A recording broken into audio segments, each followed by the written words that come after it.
This is Dylanfm, the podcast that goes deep into the work and world of Bob Dylan.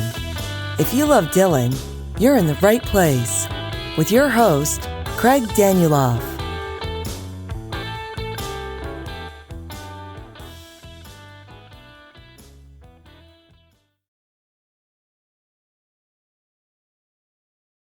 Bob Dylan has been a solo performer relatively rarely over his long and active career, and very rarely if you skip over the first few years. Since 1965, he's played with well over 100 musicians on stage in a parade of nearly constant change. There's a webpage called Bob Dylan's Gigging Bands that lists all the names of who's played on stage with Bob Dylan. It's fascinating and fun. There's a link to it in the show notes. What does one learn when playing on stage with Bob Dylan? What can they tell us about the music and the arrangements and the performances? What can those people tell us about Bob Dylan? Imagine the stories these people could tell. Well, in large part, we don't have to imagine anymore because Ray Padgett has been talking to them. For over 2 years, in a project that began for his excellent Flagging Down the Double E's newsletter and Substack, Ray has been interviewing people who played with Bob or were somehow involved in the process of putting on Dylan's live shows. He spoke to nearly 50 of them and he assembled all of these interviews into a new book called Pledging My Time: Conversation with Bob Dylan's Band Members. And not surprisingly, it's full of great stories and interesting answers to Ray's intelligent questioning. Ray's got a deep knowledge of Dylan, the shows, the tours, and the events that these people were involved with, and it propels the conversation forward as he seems to always know what to ask, and to show them he's there for the details. The book is out now in paperback, hardback, and ebook. You'll definitely want to grab a copy. There are links in the show notes to help you do so. Who did he talk to? Here are some of the names: Ramblin' Jack Elliott, Jim Keltner, Scarlett Rivera, Rob Stoner, Regina McCrary, Larry Campbell, Duke Robillard, Winston Watson, Freddie Coella, Michael Soimbaum Portney, Benmont Tench, and many, many more. Ray and I spoke last week, just after Pledging My Time's official release. I'd had just a few days with the book, but was already full of questions. Ray, as you'll hear, was ready to answer and shared tons of great stories from the book and his conversations. We've even interwoven some of the audio clips from his original interviews in today's show, so you'll get to hear some of these stories in the musicians' own voices. Ray has been a guest here on Dylan FM a few times, sharing his knowledge of cover songs primarily, and he's soon to be the host of a new podcast on that subject for our FM podcast network. If you're hearing this, you're listening to the public version of this episode. There's also an extended version. They're usually about twice as long, available to FM Plus subscribers. You can sign up for just $4.99 a month and get the full version of this and all of our episodes, plus member-only episodes as well. And to make it a great deal, that one price covers all the podcasts in the FM Podcast Network. You get extended editions, bonus episodes, and full archives for all of our shows. Plus, your subscription makes these great episodes possible. Subscribe right in the Apple Podcast app and get the longer episode right now. Or if you use another podcast player, visit fmpods.com to sign up. Now, let's hear our discussion with Ray Padgett about his new book, Pledging My Time: Conversations with Bob Dylan's Band Members. All right, welcome, Ray Padgett. Thanks for joining us again to talk about your new, now #1 best-selling, at least in your category on Amazon, book, which is called Pledging My Time. Thanks for having me back. And yeah, the in your category is an important caveat. Music history books, not quite at the, not going to be the next Harry Potter. Well, it's great, and everyone's talking about it, and everyone's starting to have copies of dribbled out over the last couple of weeks, and people are excited, and it's a great book. As I told you, I'm about 2/3 the way through, and I got pages of lots of yellow marks and pages of notes for us to talk about today. So great accomplishment. I'm looking forward to talking to you more about it today. I appreciate it.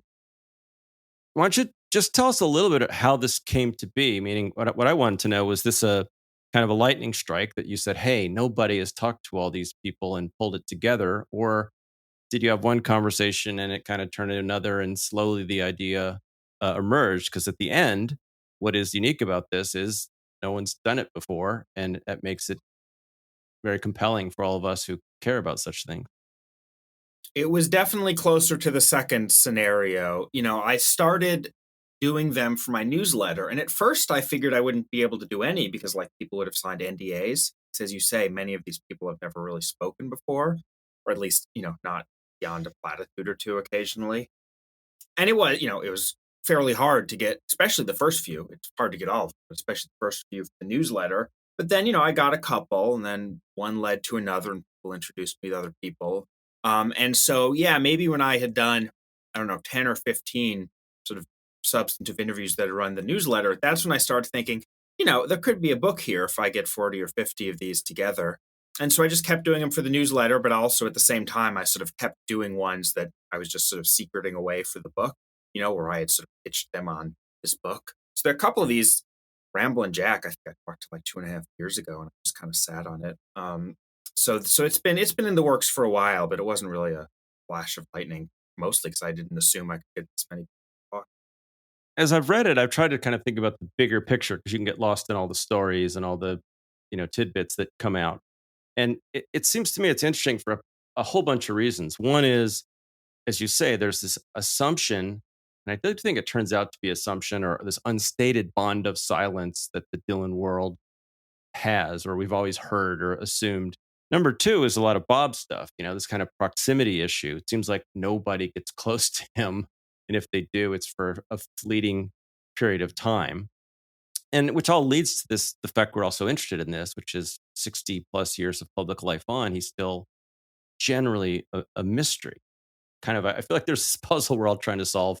And you've brought a whole bunch of other pieces to it. When you talk to them, was there anything you wanted to unlock, or what were the goals in each interview that you were seeking to do in the cumulative whole of the book? There was a lot I wanted to unlock. I mean, a lot of it is maybe first and foremost was what's the experience of playing music with this guy like?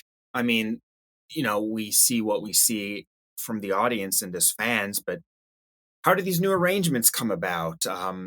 How do they, when they're changing songs every night, how does that happen? When they're not changing songs, but the arrangements are shifting every night, how does that happen? So there's that sort of nuts and bolts musicianship stuff, one, and then two is like what is it like off stage? You hear rumors of like can't even look Bob in the eye or you'll get in trouble, that sort of thing, which turns out mostly not to be true. Most of these people had fairly good relationships with him off stage, some very personal and friendly, and they have all these amazing anecdotes of hanging out, some more professional, and they had a nice time, but they didn't, chill on the bus too much in the off hours. But just, that's the sort of thing that we have so little window into and that so few people have talked about. I was just really curious about like what is it literally like when you're on the road for 9 months a year for 4 or 5 years with this guy who's fairly inscrutable. What is that life like? What do you do? And did you have any kind of rules you made for yourself in terms of personal life questions, or professional versus Bob? I mean, you're clearly crossing a line, not, I don't think, in a unprofessional way, but how did you think about that in terms of the questions you asked? There were no rules, and never any rules agreed upon with the people either. I mean, the only rule really was what am I interested in? And I mean, to some degree, I think what I'm interested in was helpful in getting these interviews because, like, I am interested in the music first and foremost. I'm not super interested in like Bob Dylan's personal life, who's he dating, like who's he sleeping with. I sort of just don't really care. So like for instance, one of the people in this book herself, she was a tour manager. She herself wrote a book a while ago, and she has this sort of salacious story about my one night stand with Bob Dylan, and it was probably good for her book promo. It got picked up with the gossip rags. And I could have asked her about that, but here, I want to know about what it's like being a tour manager on Rolling Thunder Review and putting those shows together and putting the tour together. So, I think with probably a lot of people, once they saw that was sort of just my area of interest, that helped them open up a little more. that was one of my favorite chapters that I've read so far. Her and it's Odell, right? And Jacques Levy's wife. I'm forgetting her first name. Yeah, Claudia. Claudia. Those were great. I'm glad you included the non-musicians that are in there. Louis Kemp was good. Yeah, that's one of the advantages of having done some of these in the newsletter is that people reach out to me. Claudia Levy emailed me because after one of them, I ran in my newsletter, Scholar Rivera maybe. Claudia emailed me to say, hey, I was married to Jacques Levy. I feel like his story has never really been told. Jacques himself passed a number of years ago, and I was like, you want to talk to me? And she was like, yeah. So like, we got on the phone and talked for 2 hours, and I don't think she's ever been interviewed before, but it turns out not only was she married to the guy, but she was on the road the entire Rolling Thunder review. And I never would have thought, I didn't know she was, but that's sort of one leads to the next.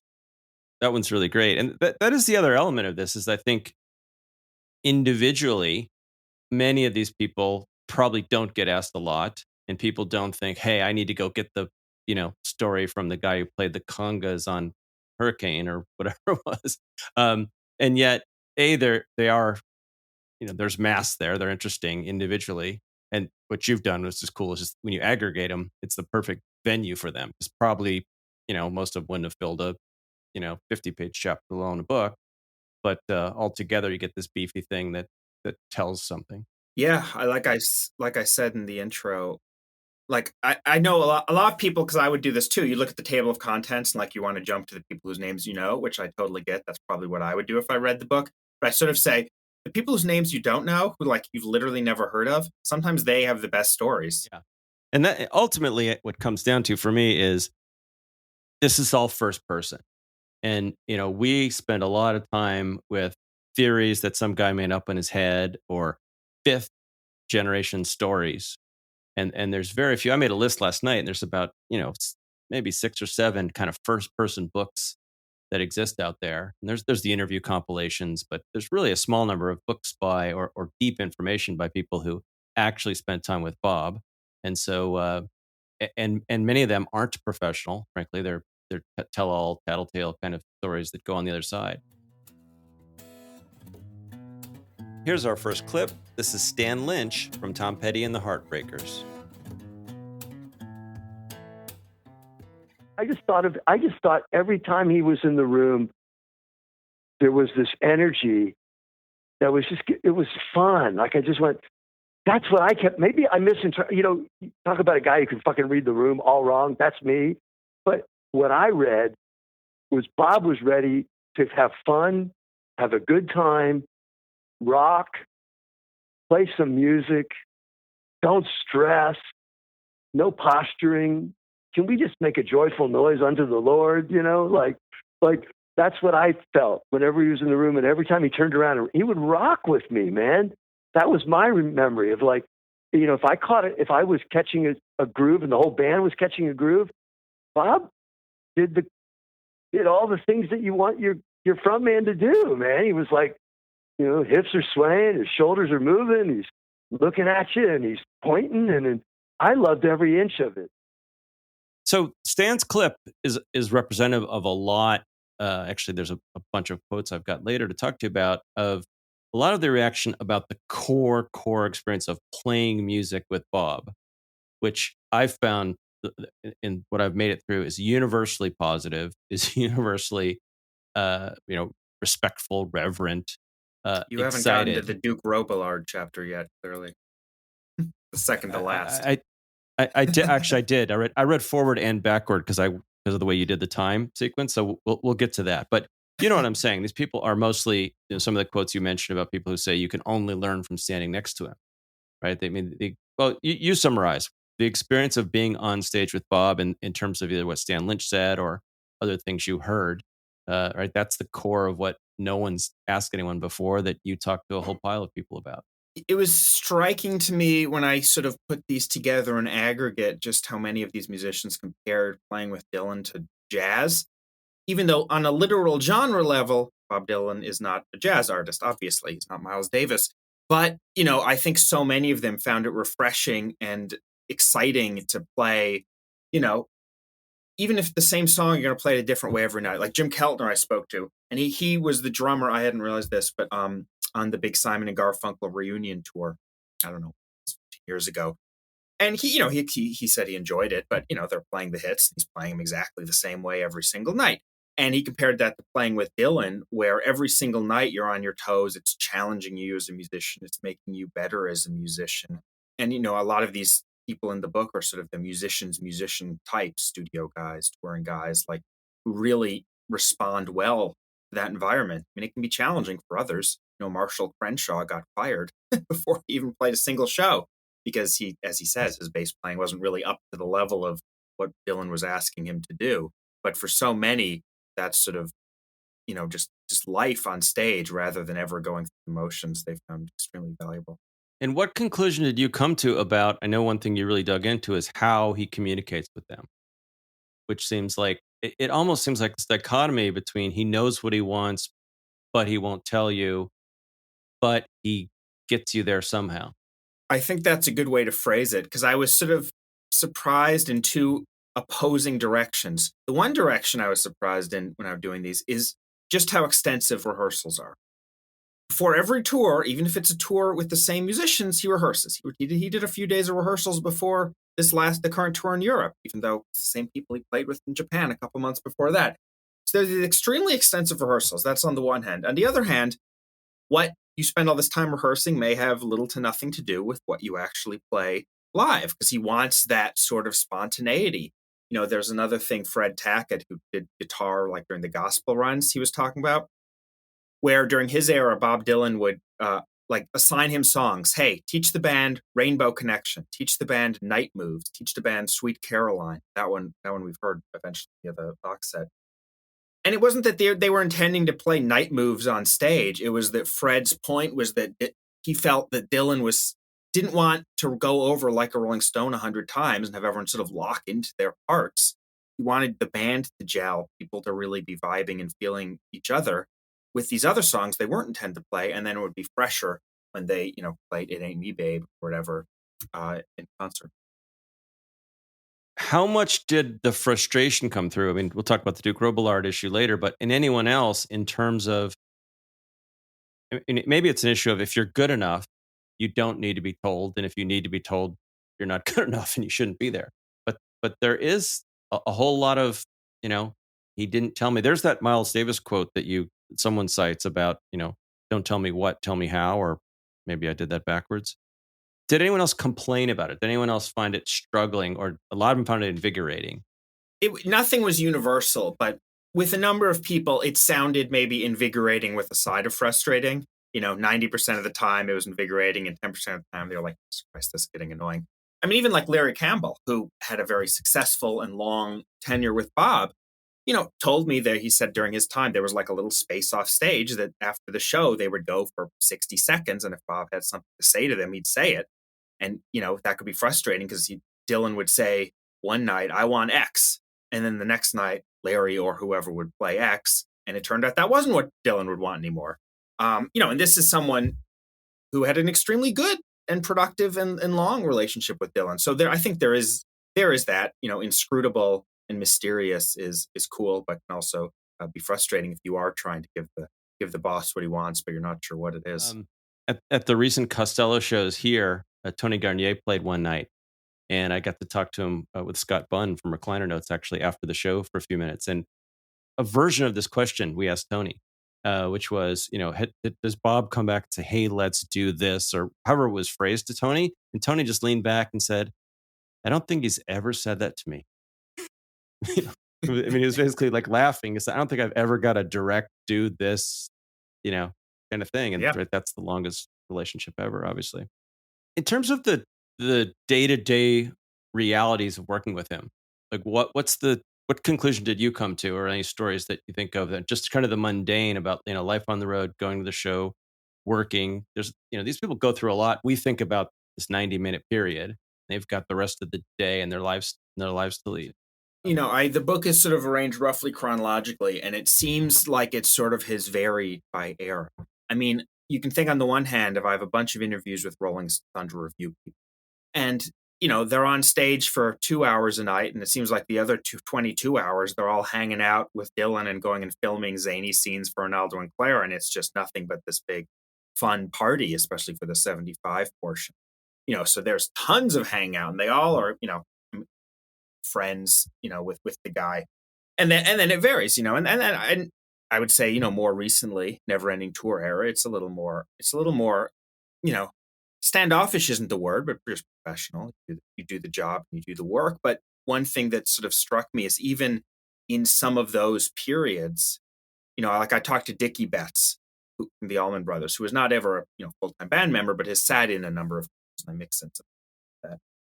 And he's talking about relatively, within the last, I don't know, 10, 15 years of Bob inviting him backstage. And there's the story where Dickie Betts punched some guy and he landed on Bob's lap. And so now every time Bob sees him, Bob like feigns a punch at Dickie's face and says, "Hey, Dick, how's your right cross doing?" So like there's all these really personable moments of these people kind of throughout.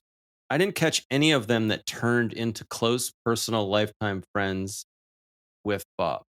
Not that they will share. Meaning, it was. I mean, I'm sure that is true for most, for sure.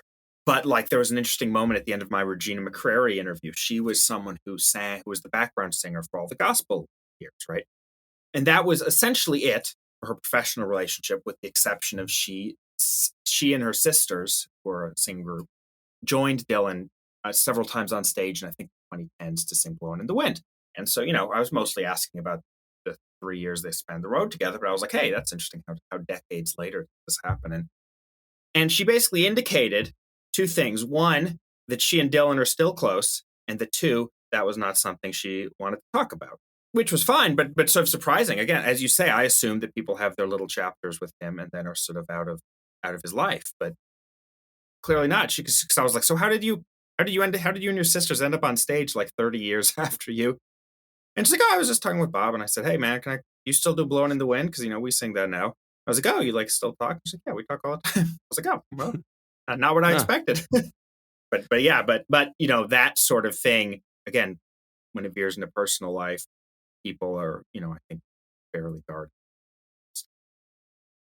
There was this series of these kind of drop-bys. There was the Noel Stuckey one, and there was a couple others that, and Claudia had mentioned that, for years or some period after the working relationship we know about, Bob would drop by, and the recent Lenoir interview, he talked about, which is now years later, that Bob called and wanted to play an album and came up.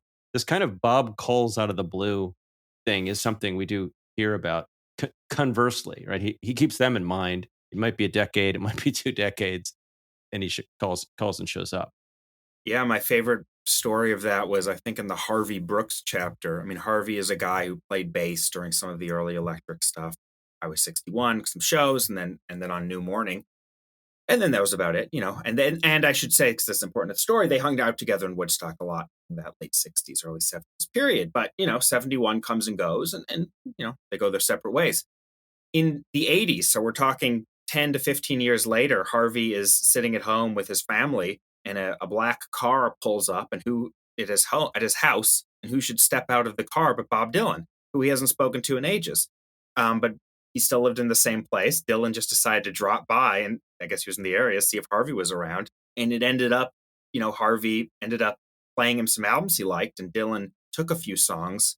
This is, I think, late 80s, early 90s, because Dylan took a few songs from those albums, Arthur McBride and one other, ended up recording them within a year or so. And this is just this random drop by. And if Harvey wasn't home, I suspect he never would have known about it, But he was home, and Bob pulls up in his car and gets out and says, hey, you want to listen to some music?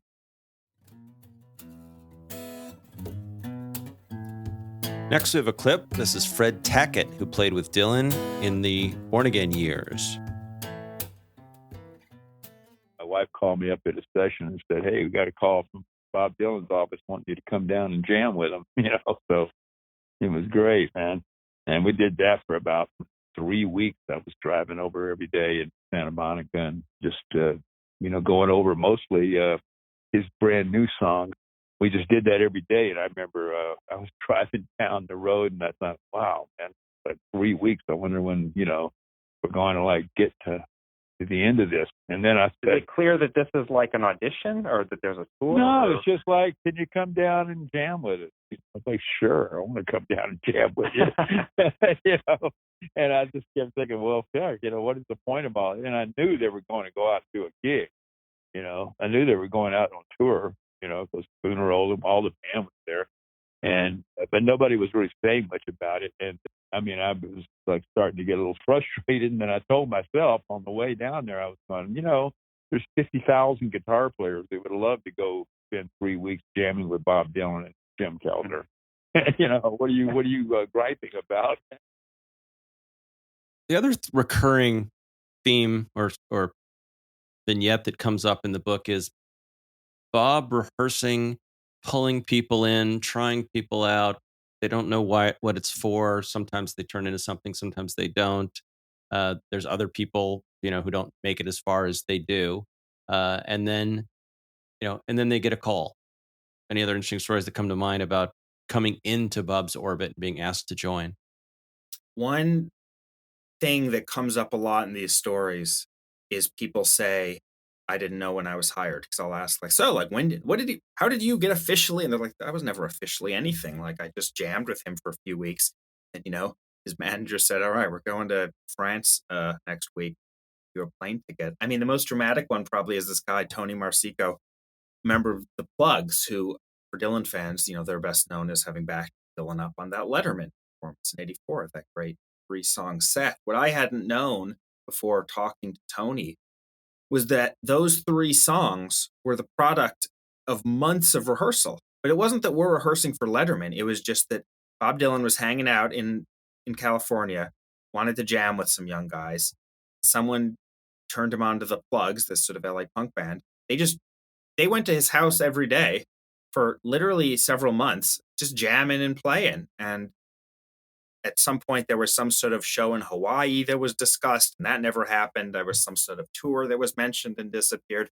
And then one day, Bob was like, all right, hey, there's some new late night show with David Letterman going to play next week. You guys want to come do that? And so publicly to us, that's it for Dylan and the Plugs, these 3 songs on this one TV show. But it was really that they had spent all this time, again, as you say, rehearsing is almost too grand a word for it. They were just jamming. They were like hanging out and playing music. And that's an extreme example, but that sort of thing comes up a lot. Do you draw any conclusions from this process? This kind of, come by, drop by, I'll try a few people, come, go. I don't know. To me, it's very interesting about how he's kind of a bit happenstance. Like, the guy's home, the guy's not home, the guy's, Alan Pasqua's story about, come tomorrow. It's like, I don't want to come tomorrow. And then I better come tomorrow. Yeah. There are a number like that where it's like, if you get the call, you better show up when they say, otherwise it's just, he's going to move on to someone else. It's like, I don't know. He doesn't want commitment or anything. I mean, another interesting thing I heard several times was that even for band members who were there for years, it was always like one tour to the next. A tour would end and they'd be like, well, maybe I'll get a call in a month, or maybe I'll never hear from him again. That happened pretty often. And, then sort of people can come and go more easily. But even the people who stick around, it's not like, all right, you are in my band in sort of a formal, official way. It's like, all right, we're going to do a run of dates. To hear the rest of this discussion and the extended version of all of our shows, become an FM Plus subscriber. Sign up right in Apple Podcasts or at fmpods.com.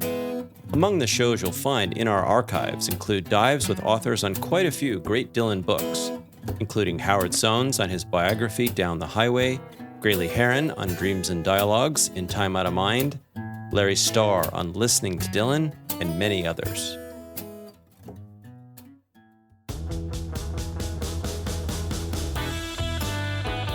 Did you enjoy this show? Then please rate this podcast and leave a review. It really helps. And take a moment to follow this podcast so you don't miss upcoming episodes. Thanks for listening.